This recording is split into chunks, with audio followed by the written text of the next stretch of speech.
curious to know where you think this campaign for Dreamers goes now. Are you flirting with Republicans? We have to, unfortunately, flirt with Republicans because they control all chambers of power in the states. They have the presidency, they have the House, they have the Senate. Our legislative process is really interesting. Both Democrats and Republicans have not been able to pass a long-term budget. And the debt ceiling is going to come up again in December. And so our hope is, if we can engage our friends on the Democratic side and pressure them and ask them to use a Clean Dream Act as a negotiating point. You want Democratic votes on a budget in December? Well, if you want their votes, pass a Clean Dream Act and we'll consider that. So we're hoping, the work that we're doing at least, is to pressure Democrats to use some leverage within the Republicans. But it's going to require unlikely stakeholders also coming out. So in addition to engaging Democrats and Republicans, we also started to engage the business community in Silicon Valley. We're benefiting a tremendous deal from highly educated immigrants. And so we've talked to folks at Facebook, we've talked to folks at Google, and other companies to say, hey, we need you to step up in this moment. We need you to leverage some of your power that you have to fight for folks. I want to go back to something we talked about just before this event began, because I spent some time in Washington as well and covered the first Obama campaign, and I'd like your perspective on how his campaign changed the nature of the kind of work that you do, if it did at all. Yeah, so the interesting thing about the Obama campaign in 2007 and 2008 is that it actually used the framework that is taught at the Institute for Change Leaders, a framework that comes from a legendary organizer named Marshall Gans. And Marshall didn't invent organizing. Let's just be really clear. Organizing has been around forever. But Marshall worked in the civil rights movement and the farm workers movement where he learned this framework. And he has since used social science to codify this framework. And one of the areas in which Marshall has practiced training folks to use this framework has been in elections. He worked to help elect Nancy Pelosi years ago. And when I was joining the Obama campaign, we were all introduced to this framework of organizing. And what's different about what I saw in 2016 and other elections is that it centers relationships and communications at the core of any campaign. One of the unfortunate lessons from the 2008 campaign is that everyone talked about data analytics as if it was this magic elixir.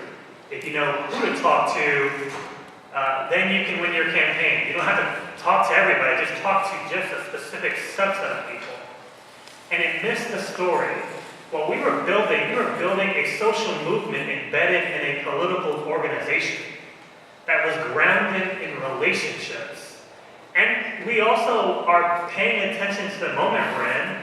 Communications, as folks have said, has changed dramatically.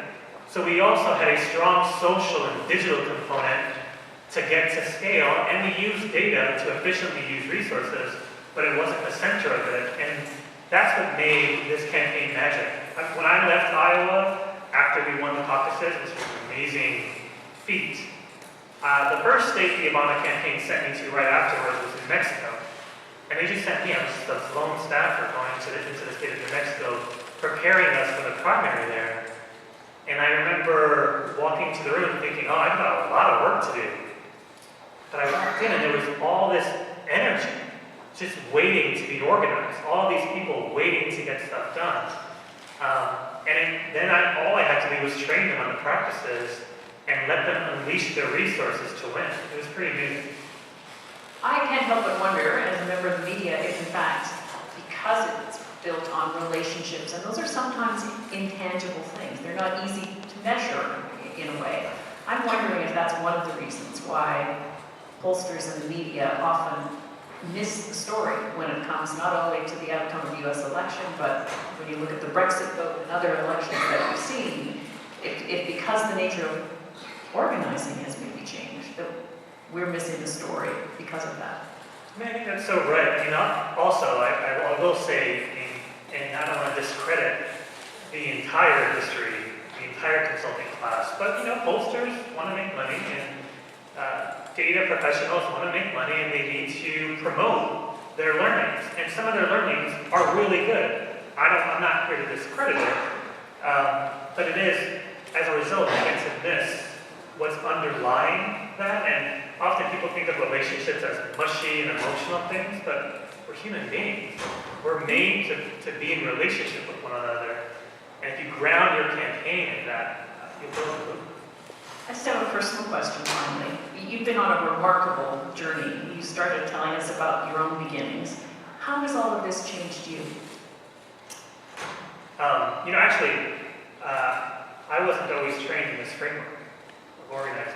And throughout my time at Brown, I experienced it with a sense of shame of being important.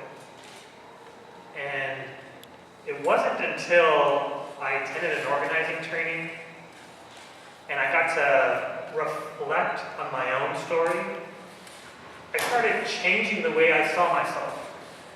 From just a poor kid to someone who has experienced a great deal in this country, who is hopeful. And it transformed me. I went from, the first time I told my story, by the way, I cried like a baby. I was like, oh geez, I'm supposed to be doing this training, and I just told my story in front of all these strangers. Here I am crying. And now it's become a source of strength. This organizing framework is really all about leadership. If you don't tell your story, someone else will tell your story for you. And it's often not the story you want told. And when someone, and it's especially sometimes some forces that may not agree with you, when they tell your story, it'll work to dehumanize you. And when someone can dehumanize you, they can pass policy that hurts you.